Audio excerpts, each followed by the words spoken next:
আমি ভিডিওটি করেছি সেই ভাইটির জন্য, যে ভাইটি এই কাজটা করতে পারছে।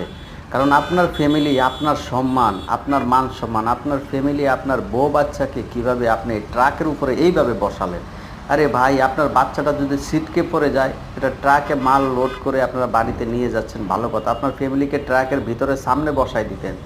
বাল বাচ্চা নিয়ে আপনার ওয়াইফের দেখেন শরীরের অঙ্গভঙ্গি সব দেখা যাচ্ছে, এগুলা বাইরের মানুষ সবাই দেখতেছে। এগুলা কি আপনি কি ভালো কিছু করতেছেন? দেখেন, আল্লাহর কাছেও আপনি কালার হয়ে গেলেন। আপনি লাজ লজ্জা ইজ্জত থাকলে আপনার ওয়াইফকে আপনি এইভাবে বসাতেন না। ট্রাক নিছেন, ভালো কথা। ট্রাকের সামনের সিটের ড্রাইভারের বাম পাশে কিন্তু 2টা সিট থাকে, ওখানে আপনার এই বাল বাচ্চা বসাই দিয়ে আপনি পুরুষ মানুষ এখানে বসতে পারতেন।